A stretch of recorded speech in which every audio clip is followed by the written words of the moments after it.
Good morning, good afternoon, and or good evening, ladies and gentlemen. Today is a massive day. September 19th. It didn't mean anything beforehand, apart from it's apparently I Talk Pirate Day or something. Aye, it is, mate. Yeah, there you go. There you go. Today, Wrath of the Jormungandr. You may be asking yourself, huh?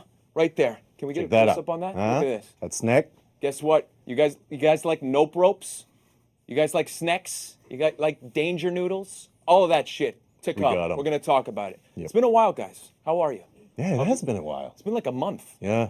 So yeah, we have a great show. In about an hour and a half, it's going to be great. We've got everything that we're going to talk about the Wrath of the Jormungandr. It is the in-game event from September 19th to October 3rd. We've got so many guests. Everybody's behind the camera. It's going to be crazy. So yes, and before we get into it, we've got a couple of news items that we want to talk about, but we've got a great show. Starting off, let's talk about a little color palette issue. How about that?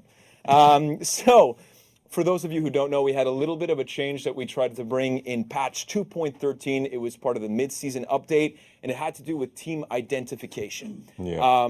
So as we speak right now, it hasn't been resolved, and we've been reading your feedback basically on it. So what we'll be doing actually is reverting it in an upcoming update to make sure that we can fix that the proper way. The team is keeping that as an objective. We want to make sure that it aligns with your feedback basically. Yeah. So we will address the issue, but not in the way we just did.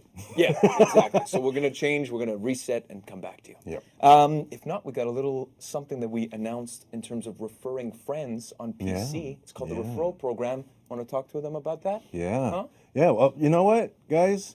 We can breach if you want to. We can leave your friends behind. Because your friends don't breach, and if they don't breach, they're no friends of mine. But they could be. They could be.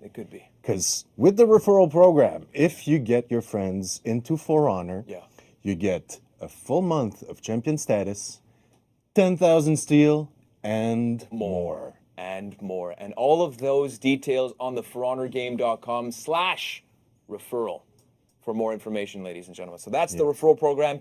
As we mentioned, we've got a great show. It's going to be a long one, an hour and a half. Buckle in, make a sandwich. I'm hungry. Here we go. Well, let's talk about the Twitch drops for today's show. We've got one scavenger crate for every 30 minutes of cumulative viewing time, right? And also, every 10 minutes, a handful of lucky viewers will be able to get the Honor and Gratitude outfit from our friend English Butter. It is a huge fashion trend in the world of For Honor. And speaking of fashion, you'll see a bunch of cool stuff Later on today's show, we've got a bunch of guests that are going to talk about it. Yeah. But before we get into it, you want to take the time to properly salute a warrior. If you guys haven't been following on social media, it's Papa Luke, who is now transitioning to a new role as the Executive Marketing Director of Canadian Studios.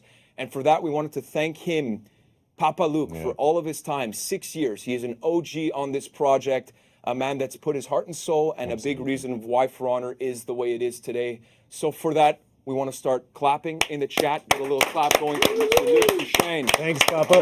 Thank you, Papa Luke. And for that, on what is it again? Talk Like a Pirate Day? Pirate. Oh, Captain, my Captain. We salute you. We salute you, Papa Luke. But apart from that, we've got a great replacement. You know him if you're an OG. We're going to start zooming in on me because we got a little surprise. If you've uttered the words in chat, F.U. Pascal, it is the same Pascal, Monsieur Pascal Leroux, who will be replacing Luc as brand director on the For Honor game. A little bit about Pascal. He doesn't drink coffee. He drinks tea and hot chocolate. He'll drink green tea. He'll drink Earl Grey. He's a man with a mustache, a man with stature, integrity. He's also my boss, so I'm really pumping his tires as we speak. And as you can see, he's joined us on the couch. I want you guys to petition. He's not going to say anything, but you guys know what he looks like now. I want you guys to petition to have him on the show in the future because I guarantee you that will be the funniest Warriors Den in the world. Yeah. Okay? Monsieur Pascal Leroux, welcome to the Warriors Den. You say hello, guys? Yeah, I'm fluent in English. More about it, Pascal. Petition to have him on the show on Reddit, please. If not, guys, that's it for us. We'll be back with a bunch of cool stuff. PowerPoints galore. Yep. And we'll leave you with this trailer of the wrath of the Jormungandr. Guys, Ragnarok has come, so get ready. Here we go. We arrived on the bleak shores of Storr Stronghold to end the war once and for all.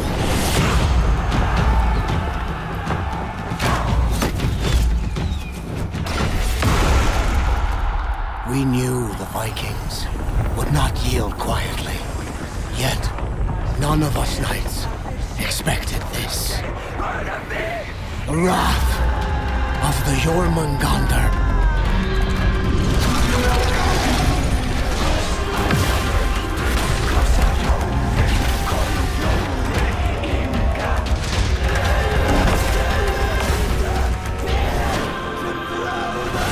That was when it all began. The Earth's reckoning. Some called it Ragnarok.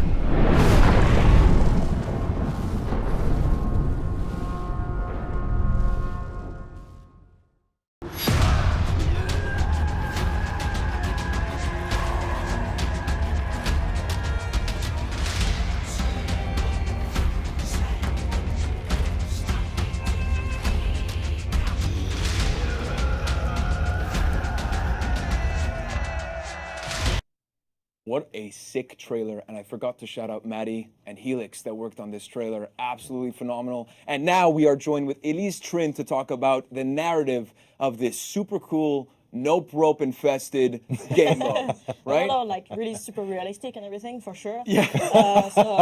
I'm scared out of my mind with this, and we have a PowerPoint to ease my woes. So let's get right into it. What do you have to present to us today, and what is the wrath of the Jormungandr? Sure. So let me click. Look at this. Oh, sweet transition.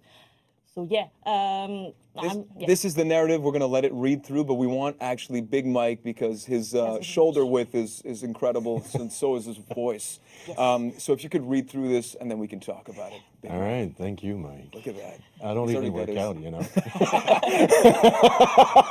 All right, so let's go with it. The Knights of Feronia had conquered most of Valkenheim in a few weeks. On the 61st of Antumbra, they sailed to the Thornfinn coast and besieged Storr Stronghold. The Warden of Feronia, known under the name of Alarius at that time, was on a hunt for a destructive weapon the enemy had kept hidden in the Viking fortress. Yet, as the knights attacked, they witnessed another sign of Earth's immense displeasure. There was a massive thunderstorm at first, and then, well, if the rumors are true, then it means the gods have abandoned us. I fear all the people of Heathmore are now at grave peril. Excerpt from Garrus's journal, Night Guardian of the Sacred Claviga. Right before that, I had goosebumps, and then you just brought me back home. It was perfect. So yes, from what I gather here is that I should be scared shitless, which I am. Yeah, we're still in the year of the Harbinger, you know, so It's bad very things dark. are happening. Yeah. Yes. Everything is dark. So we've explored like the darkness among the nights with the Vortiger and the blood skies and everything. We had Sakura and those ghostly tales that were told about her and how she more or less like corrupted the place in the mire. And now we have the Jormungandr. Yes.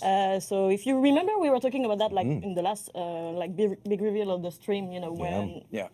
I mentioned how you know the Jormungandr's cult. They used to believe that the world serpent killed Thor and got his hammer from the god. So So yeah, there's both of those elements, as you could see, and we'll talk about that later in terms of gameplay. So exactly. Yeah. Yep. So basically, the whole event is like very much inspired by that, and it's also inspired by the specific moment in the faction war. We've seen a lot that the Vikings, you know, they tend to be cornered in the north, and then they're always super great at you know having those greatest comebacks. Yes, of And course. especially in season 9, we had that moment in the end of the first campaign, I think, and they were cornered, and then for the rest of the season they won the whole season actually. So that's more or less trying to explain how they could achieve such extraordinary feat. And so the answer is Ragnarok. Yeah. So basically, what we tried for this year of the Harbinger for the events is to bring some of these like campfire stories. So everything that you're seeing in the events, it's more or less like some seeing some events from a specific perspective. In the case of the Jormungandr events, it's more like seeing things from that warden who fought against the Hulda. And so it's basically his interpretation of what happened during that battle. That's insane. And so I know in terms of the creative process, you told me this before, and I think you said it on stream as well, is that you like to listen to music. What kind of music were you listening to when you were writing this? Oh yeah, scary yeah. stuff? No, for that one, I think I listened a lot to Amon Amarth. I think. I was gonna say. So yeah, many like cool Viking metal. I discovered like just by writing this story basically. So it was like very that inspiring, inspired like, very epic. And I could everything. feel the Viking metal stemming from the text that we Thank just you, read. thank So that comes out. If not, let's move forward in the PowerPoint because we got Yeah. sick Sure. transitions. Here we go. Oh yeah. Look at this. Arcade that out. quests. Yeah. Ooh, So yes. we've got 2 of those that are happening during this event from September 19th Absolutely, to yeah. October 3rd. So the first one, can you tell us a little bit about it? Yeah, so basically in arcade, I think, so the previous quest we released were about the Jormungandr's cult, and you were more or less, as a player, sent by a warden to infiltrate the cult, to learn about their rituals and everything. Now in that new quest, it's more about you infiltrating Store Stronghold to Okay. try to retrieve the hammer of Ragnarok. I see. So I see. that's what happened Sweet. in that. And then we have a second one. Yeah, the follow-up. So the follow-up is more, I'd say, mysterious because it's basically told from the voice of sort of a witch who's telling you to go through specific like steps to eventually maybe learn about how like why this hammer is here and why and everything. Yep. Yeah, well, you'll see it. You'll Yep. see it later. Oh, yeah. It's fantastic. But yeah, so that's the Heralds of Ragnarok. And if not, of course, with events, we have community orders that are also a part of it. And you said that there's a little something with this? No, yeah, as we do every time, there's always some bits of lore in those orders. For these ones, yeah, so you will learn more about the context of the event. You may glimpse some familiar characters here and there. And also, yeah, there are some of the orders are also faction specific, by the way. So if Okay. you are playing a Okay. knight, you will see a specific list of orders, and not the same as the samurai or the Vikings. So. See, and I also want to shout out because we had obviously you guys were very good at this is spotting the in-game tease that started Oh, yeah, a yeah. few days back. And I can't remember the Reddit user. If we can maybe get his name later on in the show, I'd like to shout him out because he deciphered that very well. Yeah, we were very super fast. impressed. And like, how everybody fast on you the went, team yeah. was super impressed. We'll get Yeah. your name afterwards because we want to shout you out for all your great work on that. Yeah, that because was really awesome. cool. So yes, continuing on for the PowerPoint. What else do we have here? I think it's the themed Yes. atmosphere. And Clarissa, who worked on this Here. PowerPoint, we worked on maybe adding some S's because of the nope ropes that you will find in game. So themed atmosphere. Let's Exactly. start off. Here we go. So again, as usual, shout out to the effects team that worked on this absolutely beautiful and breathtaking background for the menu. Completely unique, and you can see the nope rope right there in the water with some thunderbolts of lightning. Insane. Very, very frightening. Very, Frightening, very yeah. frightening. I like it. Keep on going. Here we go. We've got, of course, themed soldiers that are in T-pose. You guys will get to see that throughout the event during the. We're going to talk about the game mode later on. And if not, here we go, guys. Here we go. That's right. Emblem outlines. You just show up, you get these. Look at this. Look at these snacks. Look at them. So many snakes, yes. So All the many nopes. snacks. So many nopes. So many nopes. So many ropes. And I think that's pretty much it. Thank you so much, Elise. And Thank you so much. we're going to be back to talk a little bit more about all of the cool content that comes with the event. Wrath of the Jormungandr. Joined next with us, it's going to be Andrew, Sebastian, first time on the Warriors Them, and as well as Mark D'Amico to talk about all of the cosmetics. Wrath of the Jormungandr, baby. Here we go. Transition it up.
Sorry for the long transition, ladies and gentlemen. We had to do this elite gamer setup, as you could see. Can we get a little focus on this here? Look at this. Look at this gaming pad and everything. Anyways, join now. We've got Mark, Andrew, and Sebastien. Welcome to the Warriors. Then we're going to talk about some really cool stuff. We're going to talk about... I went too fast on the PowerPoint. But we're going to start off with the cosmetics. Mark, if you could start us off with the mood effect that you'll be able to find for this. How are you doing today, by the way? Very good, thanks. Very good. Yeah, so let's take a look at this. Yeah, so this was our special lootable one. This is kind of cool. It's got a unique look to it that we inspired ourselves across all the factions. You know, to have a little bit of elements of each one in. Absolutely. And what's the inspiration for you guys on this one? Across the board? Yeah. Well, obviously the theme of the event. We're trying to get like a sea serpent-y theme going across all factions. So that's what we did here. And then you get the close-up right here, a little bit more of the details in terms of that really sick effect that you guys can equip. Again, lootable in all of the game modes and arcade. So during the time. And then if not, I'm going to continue. And this starts with the Hulda's Wrath effect. And that is on the emote as well. So just when you walk into the, For Honor battle scene and you want to make a statement, you do it right here. Exactly. That's right. Cool. And after that, we've got for the execution, once again, just making a statement when you do this, right? Yep. Not too disturbing, still fits in the theme. I love how that's one of the prerequisites, not too disturbing. No, we don't want to. We want people to use them as much as possible. Yeah, absolutely. And after that, we obviously have the Battle Outfit Store Champion, of course, that is also there with the electric bolts. Just beautiful, which is also lootable in all of the game modes and arcade during the time of the event, which is September 19th to October 3rd. Continuing on, we've got an ornament. You guys worked on this in terms of your side, right, Andrew? Yep. That's it. Beautiful ornament for the game mode and very on theme, as I could see, right? Soon TM, Andrew. Soon TM, right? He came in with the glasses. I told him it was going to happen, and it's fantastic. Fantastic. If not, we got the illustrated outfit, right? Sila, can you talk about this nope rope right here, the snack that you can see on your screen? Yeah. Again, trying to go with the serpent theme. It's not easy when not all the factions have this in their lore, but we made it work as much as we can. I really love this mask personally. It's one of my favorite ones, and the masks are moving now. I don't know if you've noticed. It's beautiful, beautiful, and keep going for the Viking faction. Yeah. Another little. It's more of a, I would say like a water snake, Sure, right? Yeah, let's go with that. Yeah, beautiful. So all of this, so these outfits are the illustrious outfit for the events. They're all at 20,000 steel right now. And this is for the Vikings, so we'll let you guys take a look at this. And then, just beautiful. Making a statement, look at this. Perfect. Now keep going, now we're going to the samurai. How do you pronounce this? The name Shachihoko? Shachihoko. Shachihoko. I got it? internally we don't, we have different names, so Yeah, of course. they're usually like snaky snake and Yeah. Ropey rope. Yeah, gotcha. Just beautiful. And so when you're trying to create these perfection, and like you said, like it's kind of difficult to bring in certain elements of lore, let's say for an event, how do you guys just try to take certain elements of the lore and then try to integrate it within what's already existing for perfection? Yeah, exactly. We have reference points. Obviously, we speak a lot with Elise to see what kind of visuals would work. Yeah. We have the art team that goes back and forth, and we try and make it work in all those elements. And so what you guys see on screen right now, this is the illustrated outfit for the Wu Lin. Right. And again, this one is less, snakes, a little bit more water, and kind of the feel of the event itself. Yeah. Right? So the common element is the water and bubbles and all that. Yeah. And the mask will change change from according to fit more the faction. Absolutely stunning. Awesome. So all this, 20,000 steel for the illustrious outfits, and again, per faction, as you guys saw in the videos. And if not, we also have the Execution Rampage of Ragnarok, which I have to say is my personal favorite right now. Can you talk about how fun this was to create? So everything about this event was super fun. We got to do a lot of stuff we've never done before. And yes, that is totally dope. legible. Just dope. We tried to really inspire ourselves as much as possible with what most people would imagine this event being, themed as. Yeah. And Summoning the hammer, using it, there's electricity, yeah, and then it just disappears. It's just beautiful. And this is for 10,000 steel, and again, this is with the launch of the event today. So, beautiful. Moving on, this is just a little bit of a detail. Of course, we have a bundle, and it's not at 50, it's not at 40,000, it's at 30,000 steel, and it contains the illustrious outfit per hero's faction, the emote Hulda's Wrath, battle outfit store champion, the effect Hulda's Wrath in idle emote execution, and the ornament store medallion, all that cool stuff that you guys produced. And to finish it off, this is just the effect side of things, but we also have, of course, the weapons, and this is where I'll introduce you guys the proper way. Andrew and Sebastien, modeler on For Honor, how are you guys today?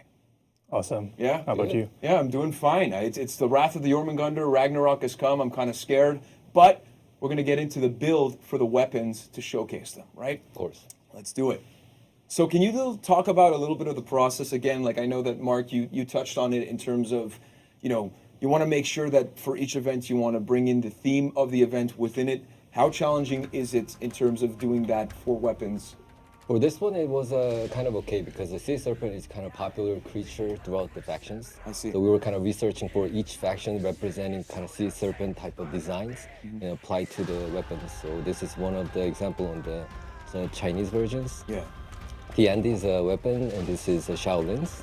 So you There's see a this long right dragon. there. Is it so? Right now, it's a variation of the dragon that you would find for the Wooden faction. Correct. So, see. Absolutely stunning. And this one is for the Lucia.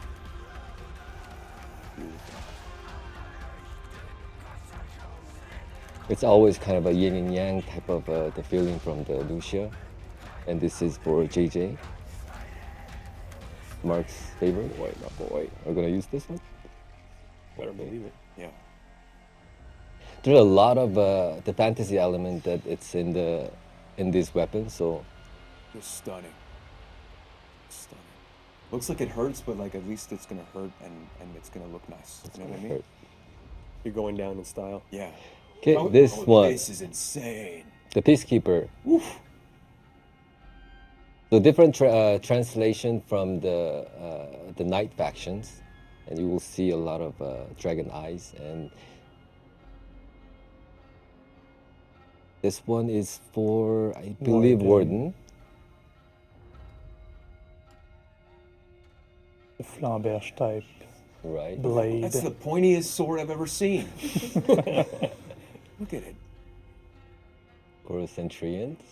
Other boy. God. So Spinal cord. This pommel Look at this. is fancy. We're not gonna say anything. We're just gonna bask in this. and the Gladiator. Wow. You like Snake? No probes. like Snake? No probes everywhere. Holy shit. The literal translation of Jormungandr. Jormungandr. Jormungandr. Yeah. This I is, don't know how to pronounce it either. Nobody does. Look at this. It's beautiful. course. BP Black right Prior. there. Insane. My next weapon. So many snakes. So many snakes. Look at this. The Lawbringer. Yeah. In the lawn style here. Here we go. Conqueror. For this one, because of the physics in the engine, the head is under there, but then it's supposed to be on top of it. So I see. they're with us on that. Insane. It's like a futuristic snack. Snack. Yeah, it's a snack. That's how you have to say it, apparently. I'm a boomer, so I'm not. You can't quote me on that. Right now with the samurai. Look at Orochi that. here.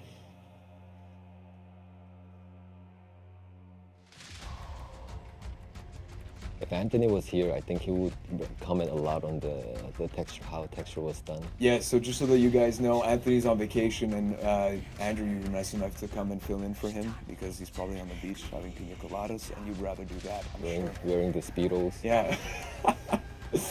I'll leave that image. So keep on going to the Shinobi. Shinobi. That's beautiful. Really did a good job with the modeling here. Yeah. It pops out. It's not just a flat surface. As you can see, you kind of see different type of a sea serpent Yeah. from throughout the Chinese. Now this one is a Japanese culture. Yeah. Looks like kind of fishy-ish, Yeah. the dragon head. Beautiful. Itakiri. Wow. Also my next weapon. Have a weapons here next. Seb coming in hot. Love it. Look at it. Same. This one, JJ. Nobushi. Nobushi, yeah. Sorry. Oh wow. No. That would Look draw at some this. Yes. That's architecture. insane. Whole village.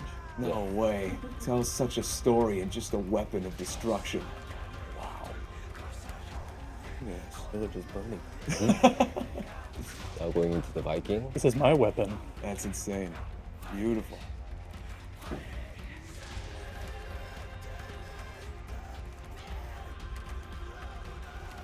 And the Raider.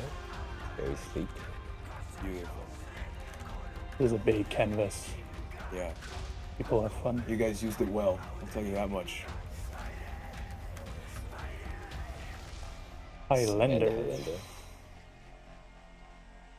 Fashion statement this is. Insane. The Shaman. Beautiful. Overall, it's kind of sophisticated. Yeah. Yeah, yeah. Very nicely done. And the Jormungandr, right? Hero of the Also, hour. Next one. Yeah, this is beautiful. This is the hammer itself. Beautiful. It's a nice combination of the gem Look and at the that. color usage. Look at that eye. It's beautiful. So sick. I Jesus. believe this is Valkyrie. Valkyrie. Insane. Wow.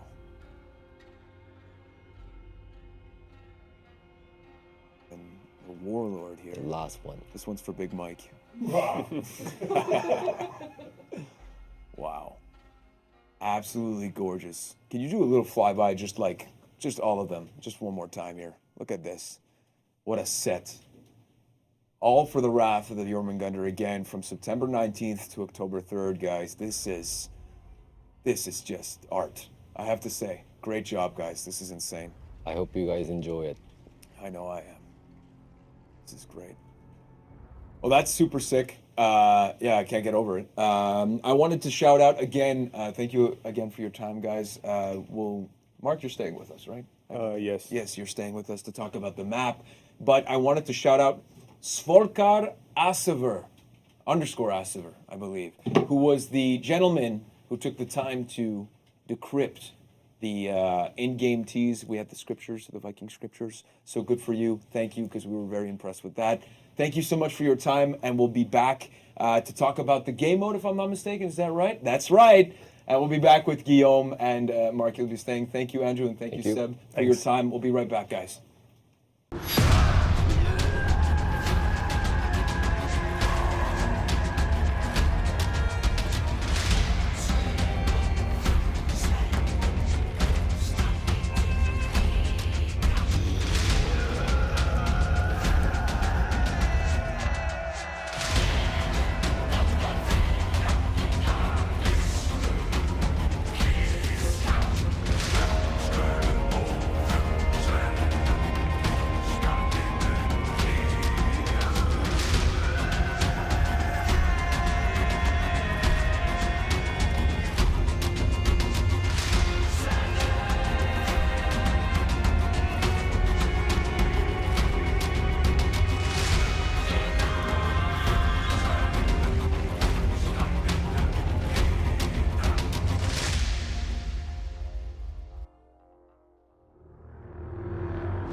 Joined back now with Mr. Juicy Couture, or I should call him Guillaume Couture. How are you today? That's Eric's thing. You can't just steal But it's Eric's so thing. good. It's so good. It's Just be your own man, dude. Jesus. That one hurt. Okay.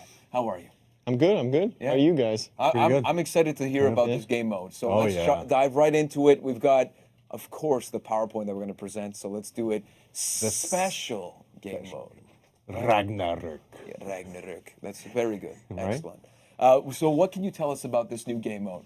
So this new game mode is a bit special in the sense that what we usually do as gameplay content for the events is an actual game mode, and this one's it's more of an ingredient that we inject into an actual gameplay that's already live.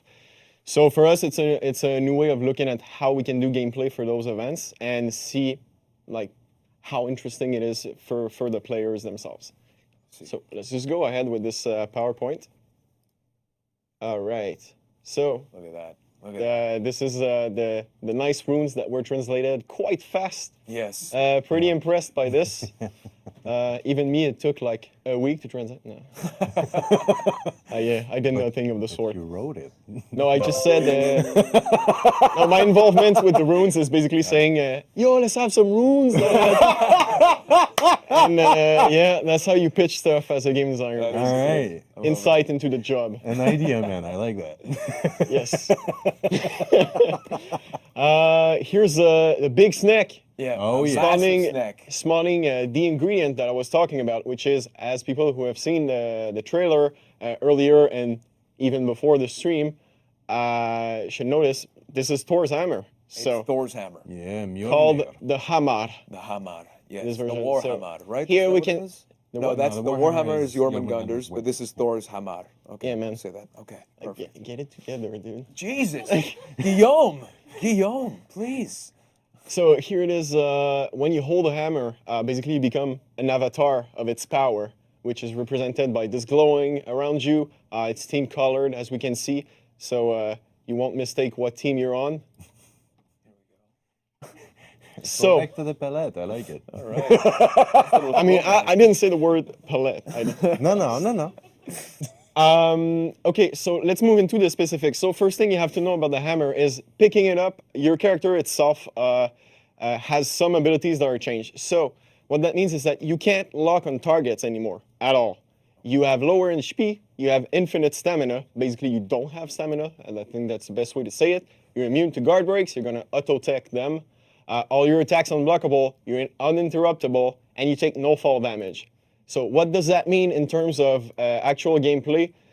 It means that you have no stances, so you don't decide where you attack from, and you have no defense, which is the biggest part. You cannot block, which means you cannot parry at the same time. Also, not being able to lock means that you cannot dodge. So all you have access to is the rolls, and because you don't have a stance on your attacks, you cannot be parried. So Okay. this is the dynamic of playing with this hammer.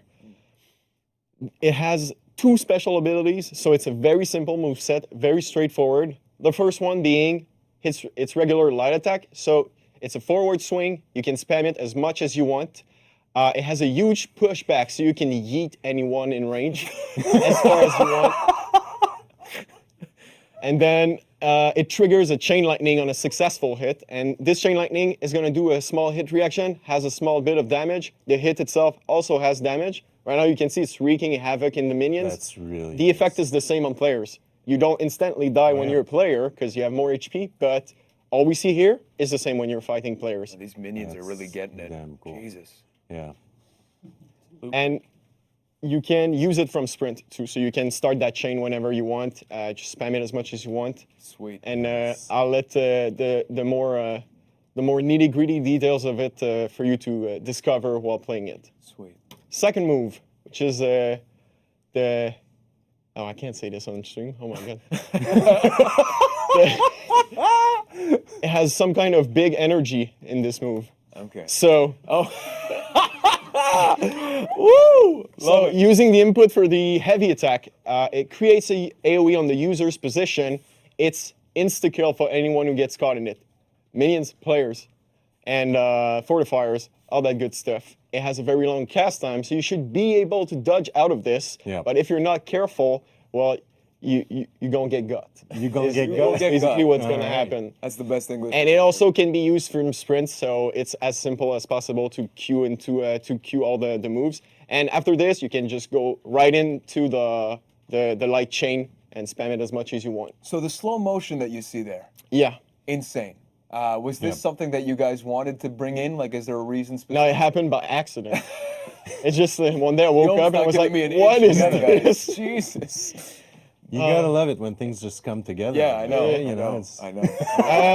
Original. This event, people had a lot of fun with this. Yeah, Yes, yeah, that's wanna what I was gonna say. I Original. actually played that game mode, and it's freaking insane. Yeah. When you have that hammer, you feel like you're God. Like Thor, basically. Yeah. That's the goal, Yeah. right? That's the goal, yes. That was the intention in the creative briefs. I didn't want to mention which God, but yes, Thor. I'm curious to see if players are gonna get that feeling, but I'm sure that I'm sure it's gonna be the case. But yeah, for the slow mo thing, as Mark was saying, it's cool because with this event, since it's kind of a new way of doing things, the jump like this is just something that the animators had, an animation that wasn't used. I see. And it's just like, hey, we could put this on that, and I'm looking at it and I'm like, okay, That's yeah. Love it. that's Love good. it. And that's also what stemmed like the current coming off of his legs and body on the ground. We're like, oh, if you're gonna jump in slow mo, we'll make it feel like the energy is kind of holding you in the air. That's insane. Right. Yeah. That's really cool. And full disclaimer on this, it's like you're the only one in slow mo in this. There's nothing slowing down around you at that point yet. It's because the energy is holding you in the air. You're Yeah, not slow. that yeah. Yeah, it just that makes big energy. like it's obviously right. Exactly. Sweet. Coming with this, as you can see, it's played in Breach. It's played on the new map, which is a Store Castle, And Stronghold. Source Stronghold. yes, that's what I said. Get your shit together, man. Right back at you. I deserve that one. So we have some rule modifications for Breach on this one, and they're stuff that we're trying, but it's also stuff that makes it more enjoyable to play with the hammer. So let's see what happens. The ram, you don't have heal on the ram after the first gate. Break that gate, the damage that was on the ram stays there. Oh, that's big. Okay. You have no more tickets for phase 1 and 2. This one is quite huge. At all. Huge with a Y. And you're gonna get tickets in phase 3, and it's gonna be based on it's gonna be only for attackers still, and it's gonna be based on how much health there was left on the ram. Oh. What does this do in terms of gameplay? Does it make it quicker? What does it do for you guys? Is this an ingredient that you guys wanted to try specifically? So for the ticket stuff, for phase 1 and 2, it's to give as much space as possible to the players to kind of play around with the hammer and like not feeling that the attackers basically are just getting wrecked by this hammer because it kills them and they have to respawn all the time. I see. And we bring them back in phase 3 because what's interesting with this is you actually have a very good feeling of how the attackers perform throughout the whole match, and they get to apply this in phase 3. So if they perform super well, they have more tickets, more chance of winning. And if they barely, scrape by, get into phase 3, well, they still have a chance to win, but it's not as huge. I see. So it tends to be very interesting in terms of a match outcome. Nice. The last one being, we don't have respawns that are based on your renown level. Right now it's fixed. It's 20 seconds for the whole match. That's it. Cool. That's the respawns in this. Sweet. And since the RAM doesn't heal after each gate, did it get a HP boost? Is it any stronger than it was, or It's the same. Same thing? It's Wow. the same. Okay. Same so HP. Attackers are gonna have to work hard to protect that RAM. I mean, getting the hammer is a big help. Right. Is all I'm gonna say for this. I like it. Hint, hint. So try to get the hammer, boys. Sweet. And so just to recap everything, this is we got a little. Can we click The on that? options. No, it's not. There we go. Okay, that's better. And this is all of the content that comes in together, not necessarily related to the game mode specifically, but Yeah. kind of wraps up all of the content. I guess we can move into the map stuff. I think that's what's up next, right, guys? Yes. Right? Yes? Sweet. So do we have clips? Is that what we're doing? We don't have map No, stuff? we We don't. just keep talking? All right, Yeah. sweet.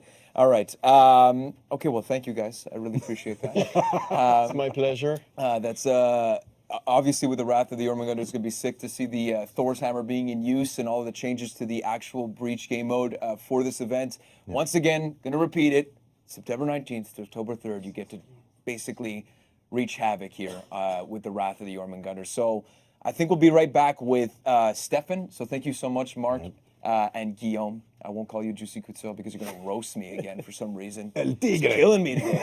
I feel like that still counts. Though. Like, if you say I'm not gonna do it while doing it, You did it. All right, guys, we'll be back with a much friendlier fellow, I think, Stefan Nowinski. I love you. I'm so sorry. All right, we'll be right back, guys.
Joined back now with our friend, Stefan Jawinski. How are you? I'm well, thank you. How are you? I'm doing great. I mean, just to talk about a little bit of a different subject in terms of, obviously, it's the Wrath of the Jormungandr. We did a tour of that. But we also had the testing grounds, our first successful one. Yeah. And we wanted to talk a little bit about that, and that's why I wanted to bring you on. So are you excited to talk about this? I am stuff? excited to talk about it. Thank you for having me on. I'm trying to be as nice as possible. Yeah, thank you so much. I heard you got roasted. Yeah, he was destroying me last segment. But yes, and for that reason, I know how excited you are because you prepared a PowerPoint.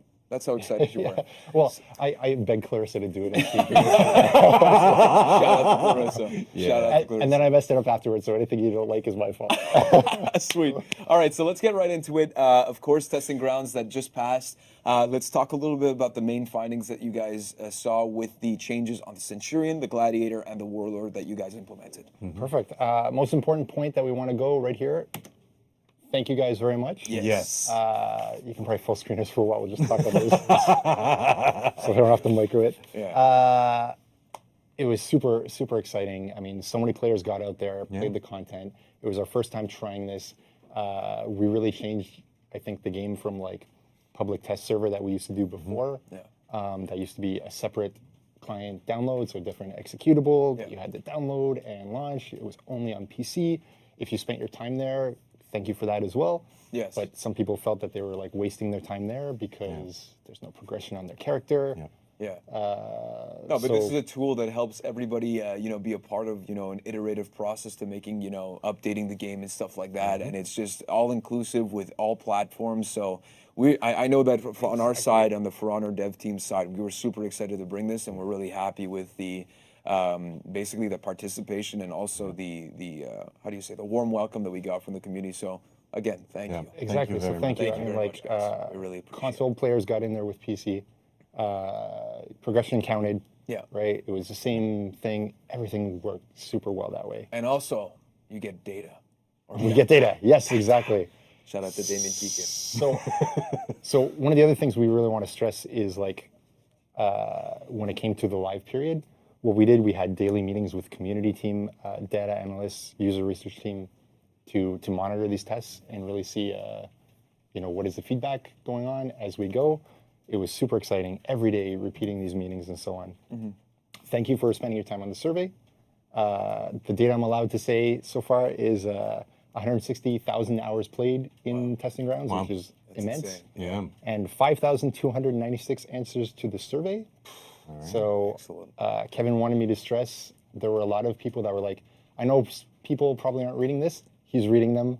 He is distilling this to us. Yeah, and all 5,000 and somewhat posts. So Exactly. it's hard work. So this is a lengthy process, but it's been, I couldn't be happier with where that part is going. They're probably tired of hearing us say thank you, so let's get into the details and the findings of the testing grounds right now with... Let's just say it one last time. Yeah, thank you. Thank you. Thank you. Okay, Let's stay on this slide. just before we move on, the big note that we do hear you guys saying is on custom match. Yes, of course. We also agree that we need to have custom match to really get the nitty gritty of fight changes, so that Freeze can test against somebody, and everyone can pick their little groups and play and really lab things out. So what we want to do is the next time we want to do a fight topic related testing grounds, that'll be the time we have custom. All right. You want to word this?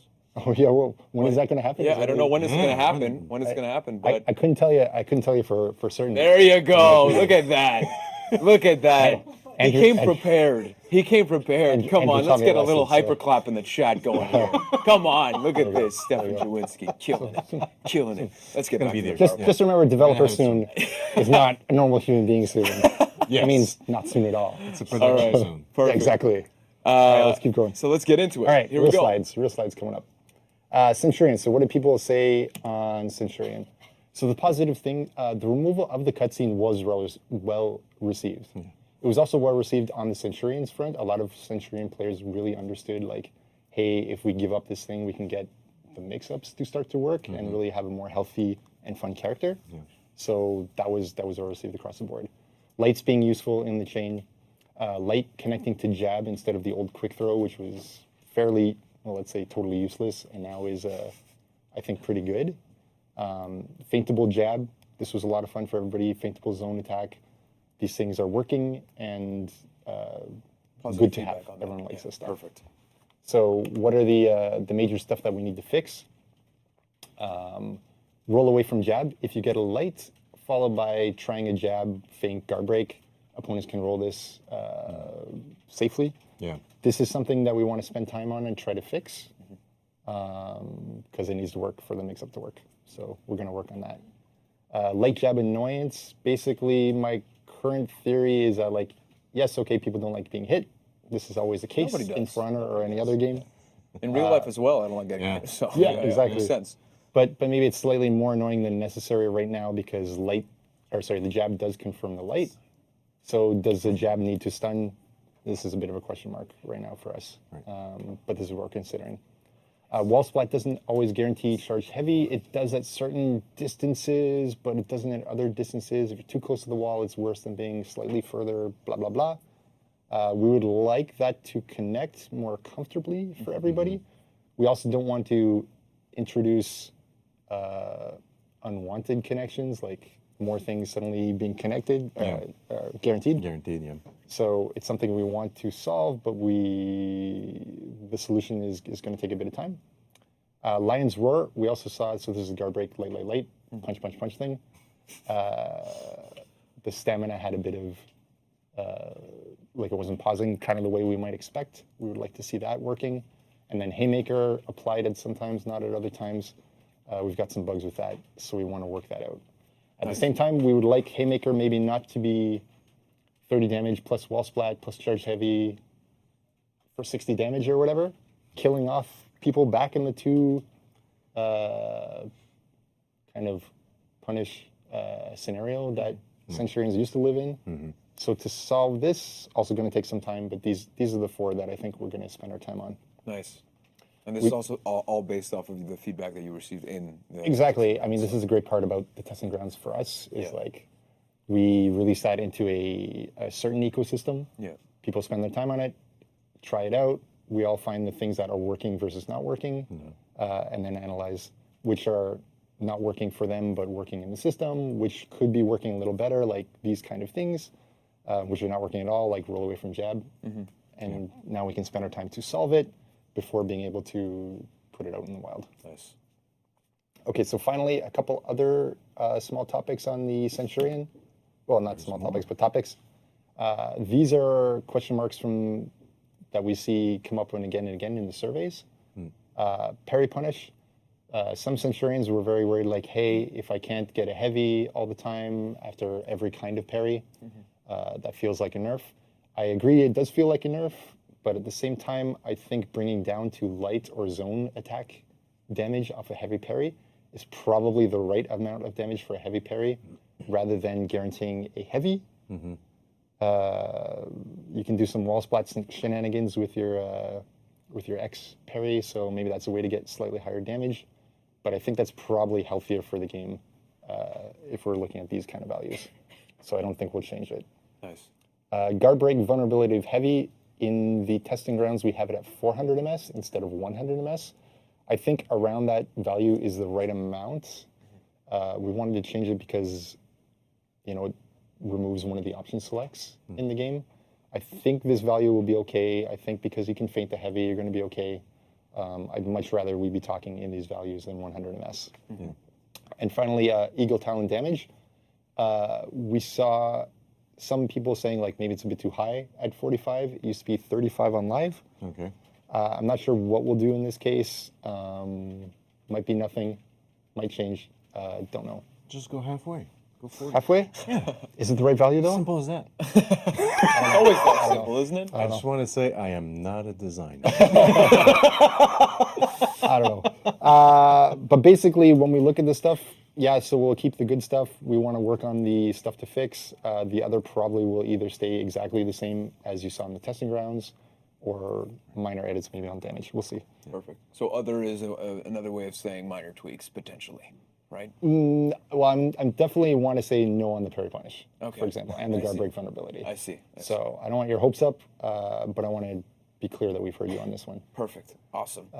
And then the other thing I want to make super clear on the Centurion when it comes to that soon versus developer soon topic, definitely to go through these changes, make sure we test them properly, don't introduce loops or infinites or anything like that. It's going to take some time. It's going to be sometime after year 3, season 4. It's not going to be a launch. So Fair enough. Transparency, ladies and there gentlemen. you go. You were transparent with us. Now we're transparent with you. Here we go. All right. So Up next. Centurion, Yes, Centurion, done. Gladiator. Okay. So what are the top good things on this character? Reflex guard, standardized timing. Yes. Skewer, bit more range, therefore a bit more usable. Yes. This is great. Anyone know how to pronounce this? Fucina ictus. Damn, that was good. Okay, so toe stab has been improved versus out of stamina opponents. Cool. Useful lights in the chain. Great. Everybody's happy for this. Should help the gladiator.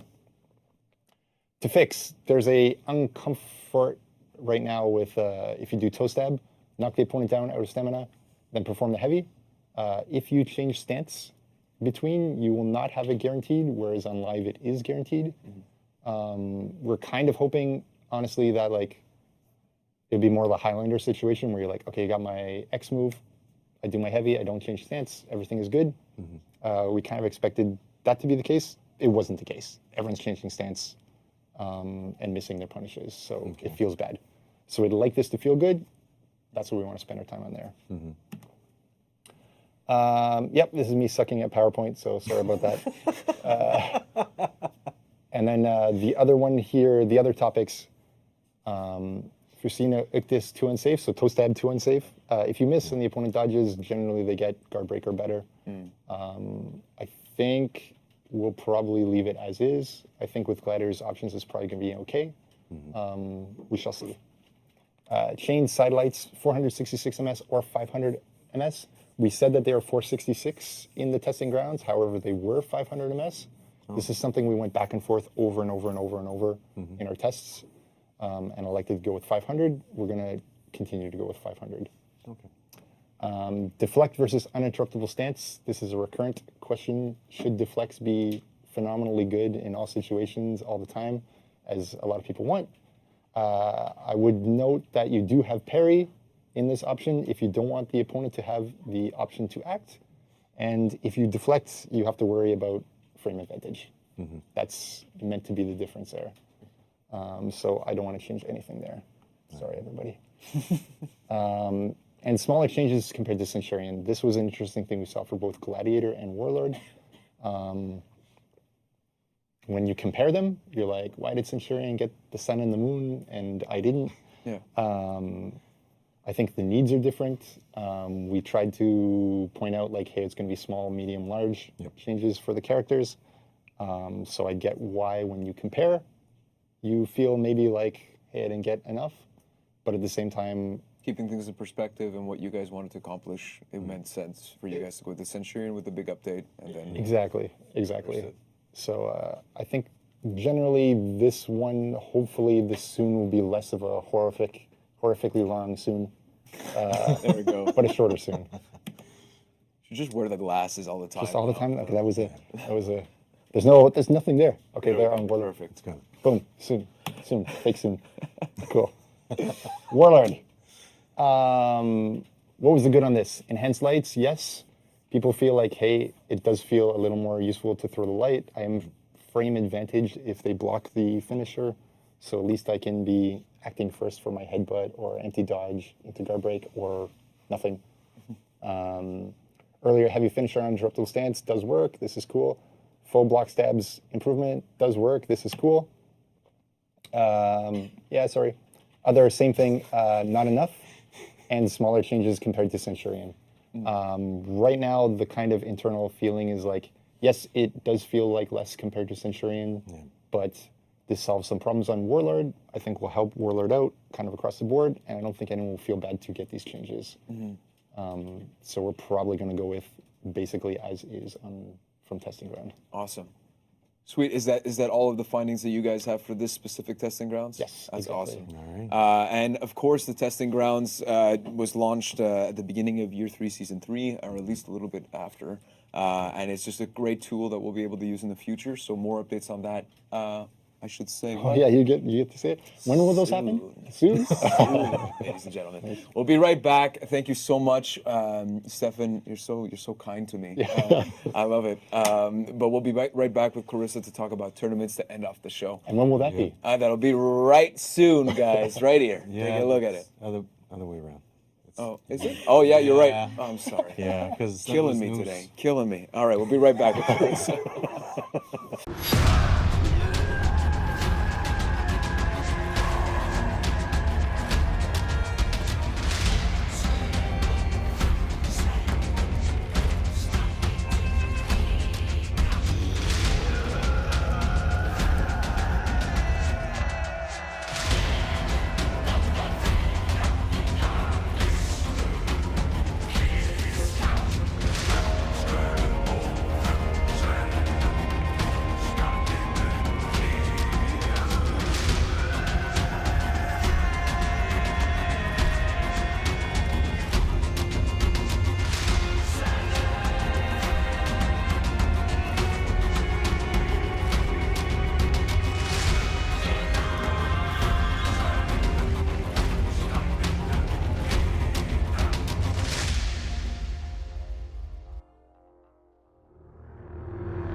Joined back now with Clarissa to talk about tournaments to end off the show. Of course, the Wrath of the Jormungandr is on its way, but we've got some cool updates to talk about for tournaments. Oh, you're pointing to this. I was like, Yeah. what are you doing? You know, I'm trying to be like one of those, you know, like the showgirls and like Price is Right, Yes, whatever. I like to it. like, Like this. oh, right here. Behind door number 3, a brand new Wrath of the Jormungandr. All right, let's get into tournaments. Great. So it's been a while since we updated you guys on the tournaments, and the last time we were on Warriors Den, we were right in the middle of the spectator mode tournaments. So at the end of August, where we last left off, For Honor console had their 4v4 Dominion showcasing spectator mode on console. So we're gonna quickly go through that, and then I have some updates for you guys that'll be very interesting. Sweet. That I think everyone, especially content creators, might very well. Anyways, Let's get it. so the first one is PS4 NA. 30 teams participated, and the winners are KO Gaming Apocalypse. Second place, KO Gaming, Blacks, Asian, and Female. Sweet. So they met in winners finals, and it was very close. The score was 3-2, with Apocalypse winning, sending Blacks, Asian, and Female, because I was going to say KO Gaming, but it's like The same they're thing. both Yeah, got it. sending them to losers. And then they met again at grand finals, but Apocalypse still came out triumphant. So Sweet. Congratulations, yeah, KO Gaming great on that. Apocalypse. So that was for NA. Then on PS4 EU, first place, UDDA. We've heard this name before. They're very familiar. I Yes. thought they're from PC. And in second place, KO Gaming Espadas. So also 30 teams participated.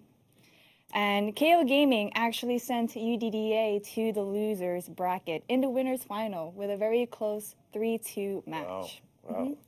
So they fought again in grand finals, and you know, they're like, UDDA sent to the losers. They're like, oh shit, Yeah.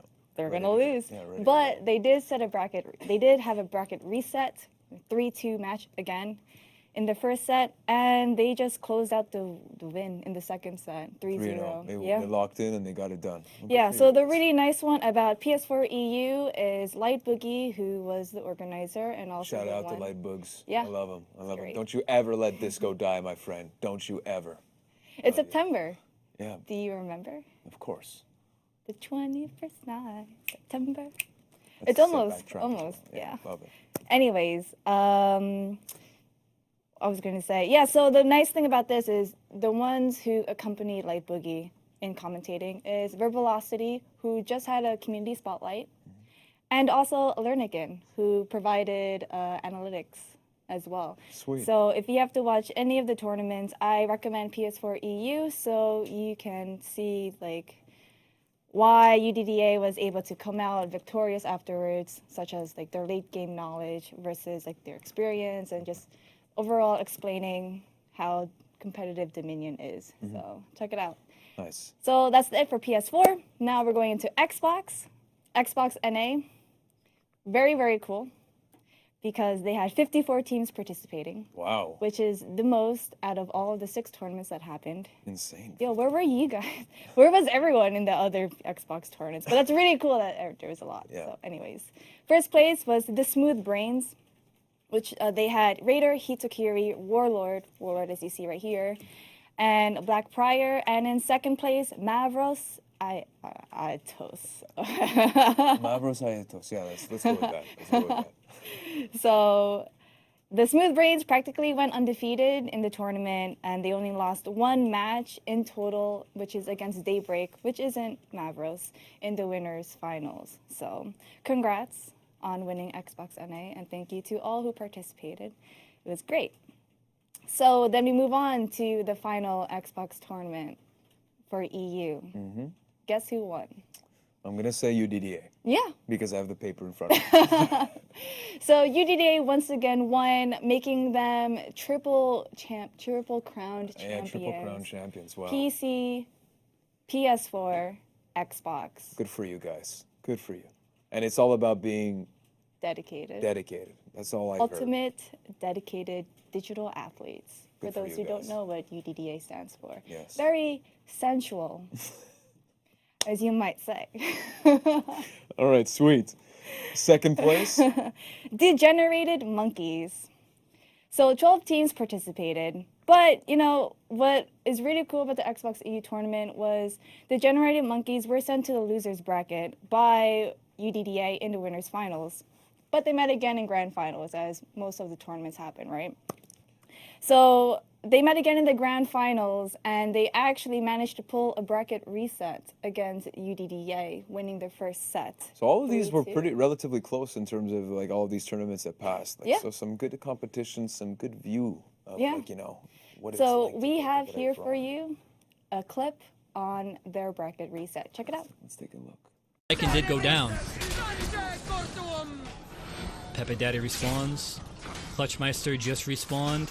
Xbox Crack coming from spawn as well to try and get this victory for UDDA. Here comes, will the triple crown happen, ladies and gentlemen, or will the bracket be reset? It looks like a bomb comes out, Setmix goes down, and they go breaking. Setmix is down, and they're getting a revive, and XB just got the kill on Crack. Bad time to go breaking. It's all down to Clutchmeister and Pepe Daddy to win the tournament, or else the bracket is going to be reset.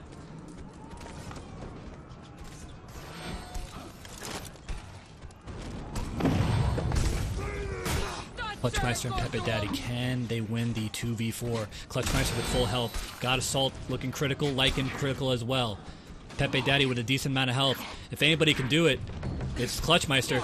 But once again, a poor out-of-stand punish from Lycan going to allow Clutchmeister to live here. And here comes the bomb to finish off Pepe Daddy. No! Pepe Daddy able to sidestep it.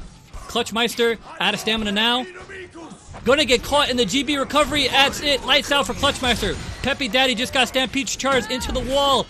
Degenerate Monkeys have reset the bracket. Wow. Wow. That's a way to reset a bracket. Yeah, That's it's insane. really intense because like right before they were breaking UDDA, they were winning and they were breaking the other team, and then it was just I guess a mix of unfortunate events. Like I said, in competitive Dominion, especially when both teams are breaking, just like the very, very small details, whether it's, you know, messing up, I was gonna say fucking up, but You said it anyway. yeah, That's great. I know. Messing up like a punish or interrupting someone's bite if you have a Shaman on your team, because you know. I feel like it's a personal thing right now. Oh right? no, it's not personal at all. It's fine. Just don't interrupt Shaman's fight. Anyways, very small things that you know will lead to- determine Can lead to a a victory. Can lead to a Yeah. victory.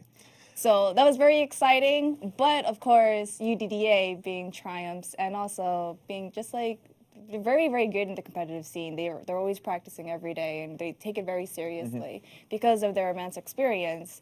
They win the second set of the grand finals in a 3-2 close victory. Very, very close as well. So it was really exciting, but of course UDA comes out top. So congratulations to Triple the Crown teams. champions.